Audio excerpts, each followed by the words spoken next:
Okay, so welcome everybody to my not to my favorite wine tasting.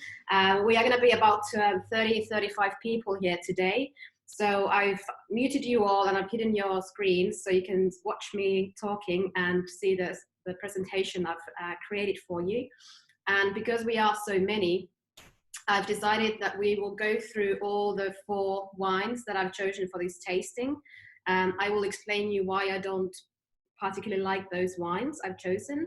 And afterwards, I'm going to open it, the whole session for a conversation. I'd be very happy to hear your opinions about this wine. And we can also talk about certain wine styles that you probably don't find to be your favorites and so forth. So you will stay hopefully unmuted until we open the discussion at the end. But please feel free to use the chat box. You can ask questions, share your opinions there by writing, and then we can carry on talking about those points that you've made there after my presentation. So those of you who have picked up the 4 sample wines from our office, the biggest bottle was number 1, so you can pour that into your first glass, and then the rest of the bottles were numbered. So the second bottle is more kind of a darker white wine color, quite orange. So that will be into your second glass now. Then the more clearer style of white wine is number 3, as marked on the bottle. And then obviously the only red wine that we are going to have today will be the 4th tasting sample today.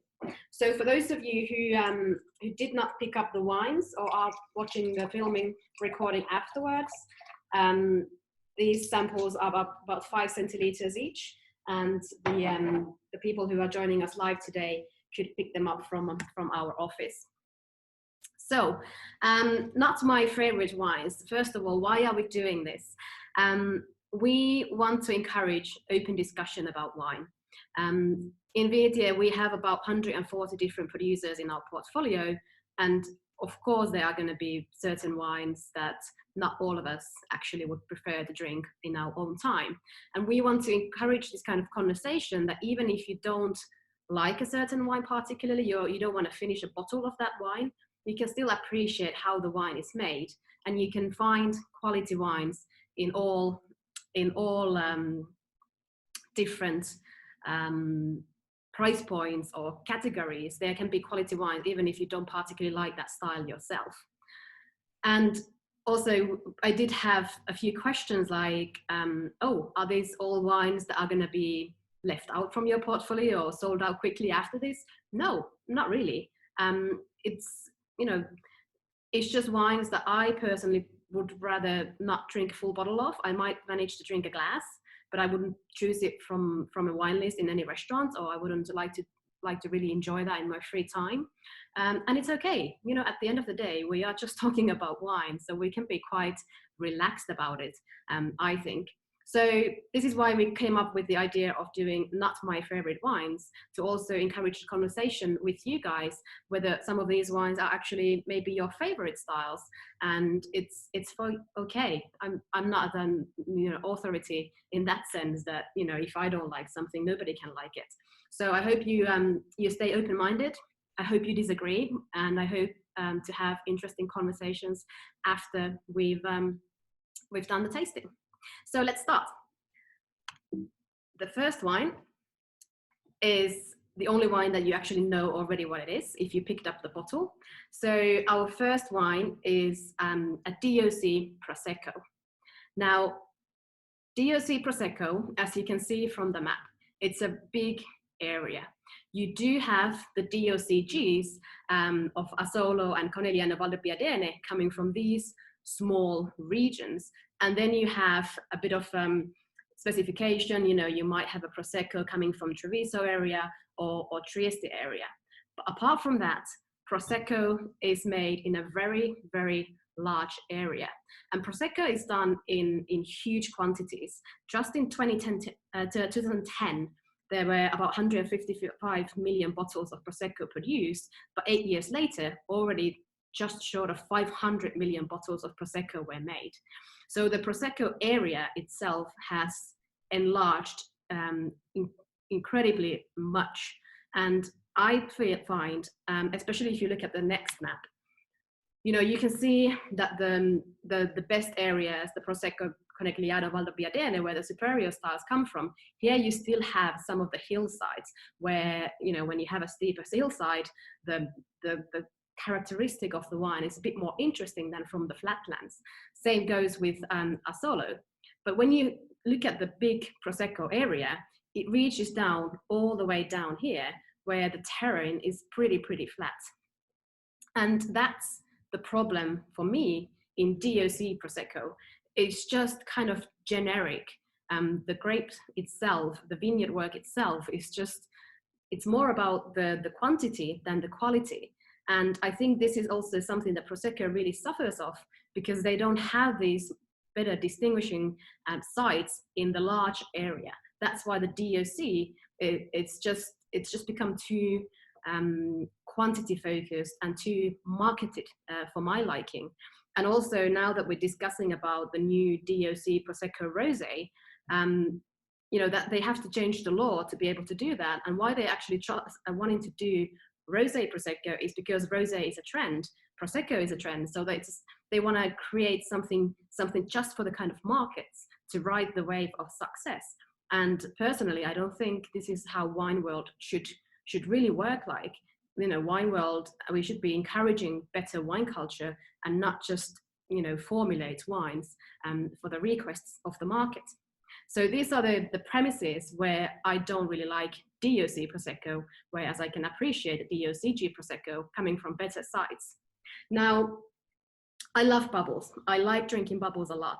But what I do like about bubbles is also the wine behind the bubbles. And quite often, when you have a Prosecco, there's not much wine in the glass. There is the bubbles, there is the primary fruit, you know, pear, peachy, floral aromas, but there's not much afterwards. I like traditional method champagne, obviously, or traditional method sparkling wine from different regions, because there you can also taste, in the quality examples, you can taste the terroir, you can taste the winemaking, you can taste the long aging on the lees, which brings more layers, more complexity to the wine. Whereas when you make a Charmat method sparkling wine, and also from a variety that's, to me not very interesting, Glera, just the aromatic variety with no much complexity, there you, the wine is just very simple. You can drink it, but do you really want to finish a bottle? Does it make you think about the wine? Like, does it bring you ideas? Does it bring you memories from your trips? Or is there something more to the wine than just the refreshing, fruity style and the bubbles? And also, as this wine is a frizzante, so it only has pressure of 2.5 versus a normal 5 to 6 bars of pressure in proper sparkling wines. This is very easy to forget, and it's going to go quite quickly, quite flat also in the glass. So this wine is certainly not for longer aging. It's certainly not really a food wine. It's just an easy drinking, warm climate or you know, terrace sunshine kind of wine. And to me, wine is just quite often much more. I want to drink it and I want to feel it, and I want to really taste the quality in the glass. Another issue what I have with most Proseccos, and this one as well, it's that it's quite sweet. This wine has about 10 grams per liter sugar. And this, although it's brut style and, you know, extra dry is still the most popular style of Prosecco, which is even sweeter, it just tastes too sugary to me. My taste is rather towards the dry styles of wines in general. So all of these issues taken together, this is not really my favorite wine. But let's try it today.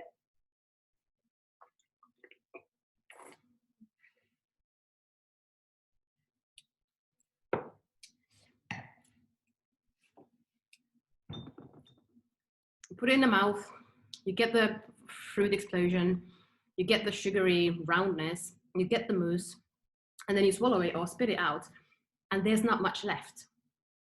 what I lack is the feeling that I actually even had wine in my mouth. It feels like it doesn't leave me a memory.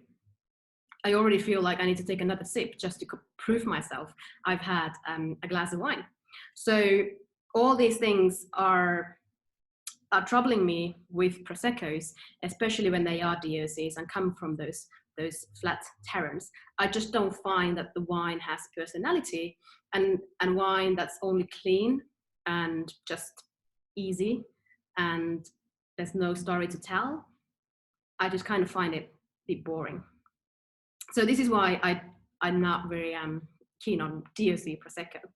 Now, if you do happen to have the new version of Essi Avellan's and Tom Stevenson's book, Champagne and Sparkling Wine, there is a really good map.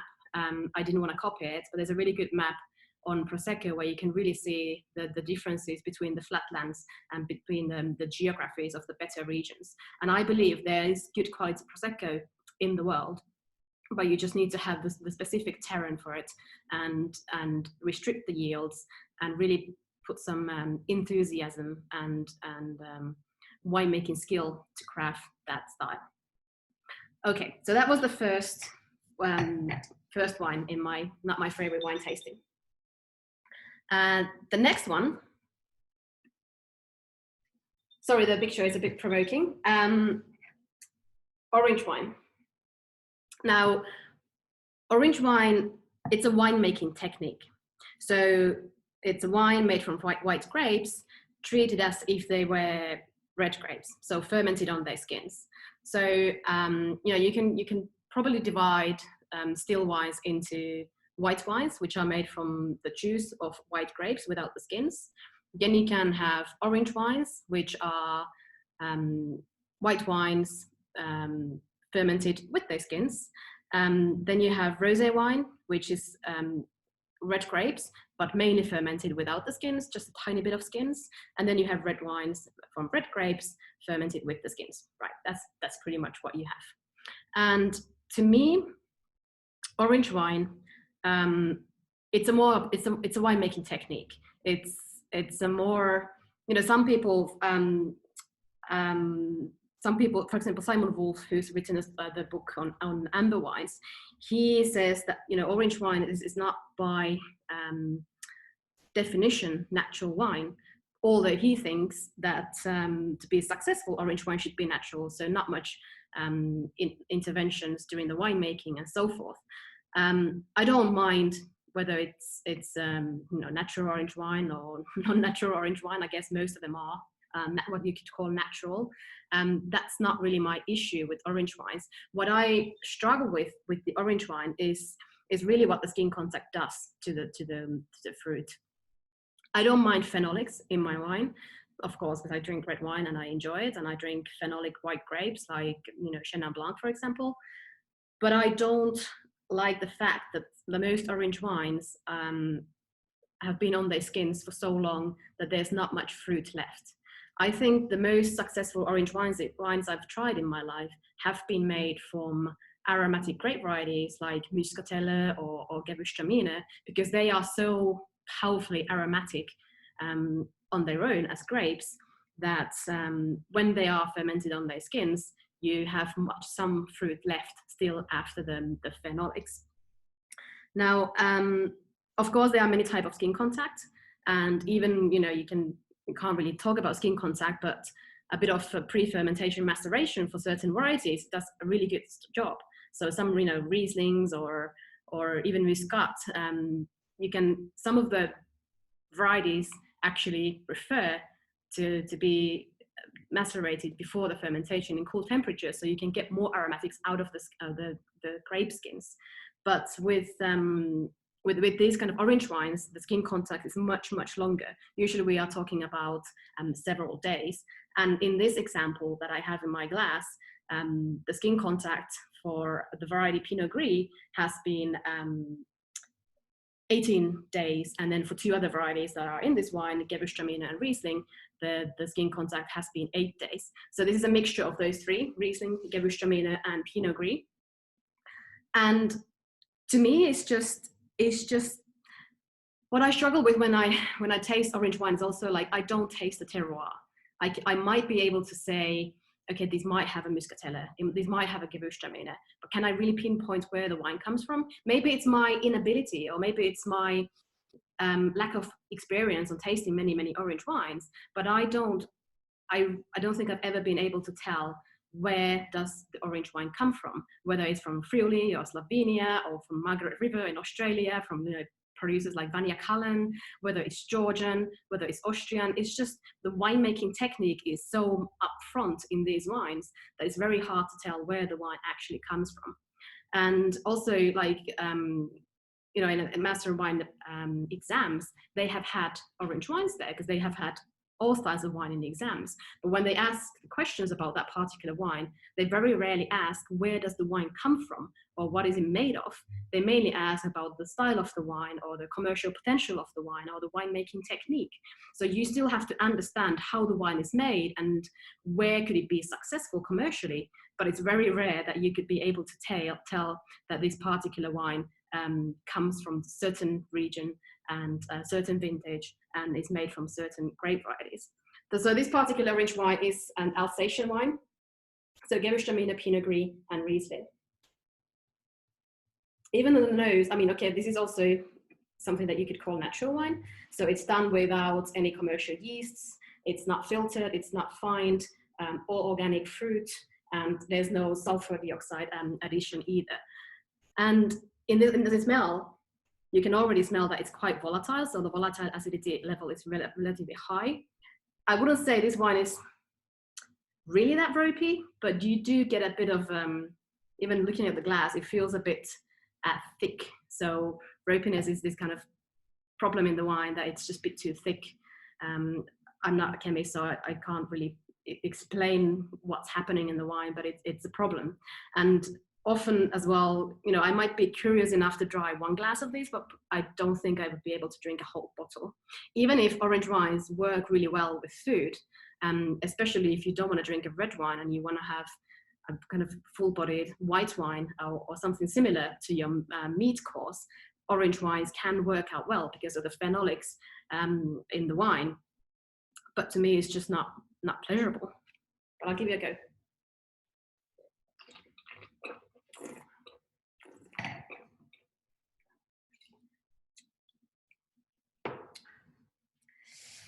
Yeah, you can definitely taste the volatile acidity as well. It's quite prominent in your mouth.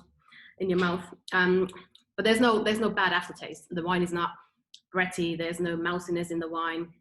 It's just the phenolics and the volatility that puts me off. But I know orange wines are a huge trend worldwide. More and more producers are at least trialing on orange wines, if not making them commercially to sell the wines. And that's fine. I'm quite late to take on trends. So maybe, in 10, 15 years time, when orange wines are pretty much standard on every single restaurant's wine list, maybe then I'll start drinking orange wines. But for now, I prefer not to. Okay, our next wine. So, I'm not very big into oak. And I know the picture is quite provocative because it's taken from the whiskey industry where they really actually burn the barrels. They really char it to black to get whiskeys with a lot of oak aromas and a lot of color. That's where it all comes from because when you put the distillate into the barrel, it's water white. So the next wine, it actually comes from my favorite wine region, and from the wine region or the wine category is probably the one that I taste the most during the year. Every year I attend kind of en primeur tastings of this region, spend 2-3 days tasting at least 100 wines a day, and really look at the vintage characteristic or the producer characteristics, or which village has done the best during that year, which is my style of producer. And because I taste so much about these wines, that we are in Burgundy in France, I tend to be quite picky. There's not many regions where I can really say that I would have a thorough opinion about the region or its vintage or or styles of producers, and even in Burgundy. I mean, you can never be ready with Burgundy. There's so many wines in Burgundy to taste, and so many villages, and so many producers. You can never know all of it. But I've tasted it for the last 3-4 years so much that I have become quite picky, and it's just a personal feeling nowadays if the wine appeals to me or not. And with this wine, when I look into my Burgundies, I look for freshness, I look for high acidity, I look for very well integrated oak. And I want, even in warm vintages, this wine is from 2015 vintage, and the alcohol is actually quite balanced. It's only 13, so it's not, sometimes 15s or 18s can be, 14 at least on the label. This wine doesn't show the alcohol in it, but it does show the ripeness of the fruit. And also this producer, he is one of the latest to pick the fruit in Burgundy. So having a long hang time during the autumn, also something that I rarely look into my wines, because I like the freshness. I even prefer a bit of greenness in my wine. Like, like in Burgundy, I like the 2004 vintage, which many people don't, because it's relatively green vintage. Also Chablis 2010 vintage, it's for many people, it's very fierce vintage because of the high acidity. That's my style of Burgundy. And so here, the long hang time, also the use of 30 to 50% new barrels, and really charred, quite toasty barrels as well, as the producer proudly says he's using. And then also the time he spends, he puts his wines into the barrels and lets them be in there. All those things kind of fight against my preferences in Burgundy. And also the producer does batonnage, so he stirs the lees, which brings extra richness to the wines. That's also something that I'm not really fond of in my Burgundies. So even if it's my favorite region, I don't feel like I can appreciate this producer as much, because I've become so picky. What I understand, what I appreciate about this wine is that it's basic Burgundy Blanc. Mainly, obviously, the grapes coming mainly from Meursault, because that's where the producer is based in. For the price that this wine sells for, there's a lot in the wine. So for Burgundy Blanc, you get a lot of intensity, you get a lot of rich, ripe fruitiness, and you get prominent oak. So often Burgundy Blancs can be very shy, timid, quite light in style. So here you do get a lot of wine for the money, and I appreciate that. It's just not something that I look for in my Burgundies. And you can have so going back to the more general topic, oak, you obviously can have very different styles of oak in your wine. So when you use old oak, new oak, depending on the size of the oak, the age of the oak, all of those things, you can change the way the wine is. So also the time. Okay, it looks like you have a bad connection. I hope we can find that out to get the connection working better. So yeah, so different oak flavors as well. You have your cis lactones, you might have your vanillin, depending whether you ferment your wine in an oak, or where you just have the maturation in the oak. All these things change the profile of the wine. So oak is not, by all means, it's not a bad thing for me. I like wines that are oak, but in this wine, it's just a bit too prominent.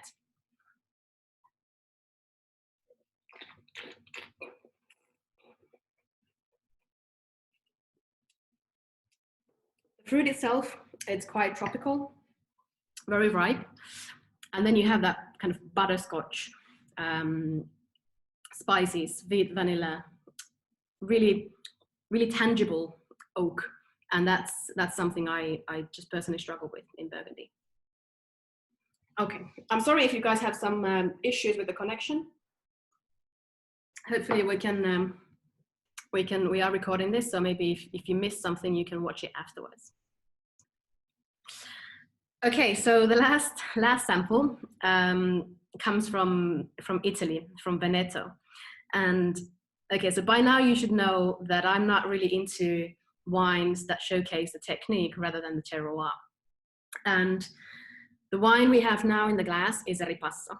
And ripasso means kind of repassing. So it's kind of extra boosting everything that's in the wine. It's boosting the sugar, it's boosting the fruit aromas, it's boosting the tannins, the color, the flavors. So it's almost like, you know, wine on steroids. And it's something that I don't look into when I drink wine. I look for freshness, I look for acidity. I drink wine with meals and I want the wine to refresh the meals, even if I love to eat mainly fresh food, so rather raw than uncooked, or rather pink than overcooked, pan-fried rather than braised, crisp vegetables, al dente versus you know, boiled to death. So all of those flavors that I look into in food also are the ones that I look into in wines. So when you make a ripasso, you dry the grapes, or in this case, the part of the grapes, even for the Valpolicella, have been dried. And then you add in the Amarone grape skins, or in this case, 10% of Amarone wine and grapes, leftover grapes to the wine. So you already have a wine, and then you reboost it with another wine. And it just brings higher pH, less acidity to the wine, much more higher alcohol, and in many cases, a lot of sugar as well in the final wine. Now this wine is a wine that I've always used when I've been working in restaurants. I've always had wines from this producer on my list. So why would I list something that I don't like? Because I don't make the wine list for myself. That's something very important. When you are working in a restaurant, you don't create the wine list to impress your peers. You don't make the wine list just so that you will like to drink all those wines. You make them to your customers, and you need to know your customers, whether they like the similar styles of wine than you do, or whether there should be something else on the list. Of course, I don't mean that you can't challenge your customers, especially if you know your customers well. You can start giving them something new and broadening their mindsets and taste in wine every now and then. But you really need to know those customers and treat it quite finely, so that you don't just pour them wines that they don't like, and just because you like those wines. So it's good to challenge your customers, but also this is a wine style that most Finns do like. My previous background was working for 10 years in restaurants in Tampere, and especially in Tampere, I found it, you know, it would have been silly if I didn't sell wines from Veneto, because that's where people usually ask for. And also ripasso, which is, you know, one quality step below Amarone, so also cheaper. A lot of people really like those kind of wines because you get a lot of wine in a sip. So it's very concentrated, well, very full-bodied kind of wine. So it's just the concentration, what I look personally in a wine. Also the touch of residual sugar. This one has about 5 grams per liter sugar. Also that really puts me off. This wine has also been aged in both French and American oak barrels. So you do get that toasty, sweet character, vanilla character, coconut character to the wine. And again, going back to the previous example that I showed you, it's not something that I prefer.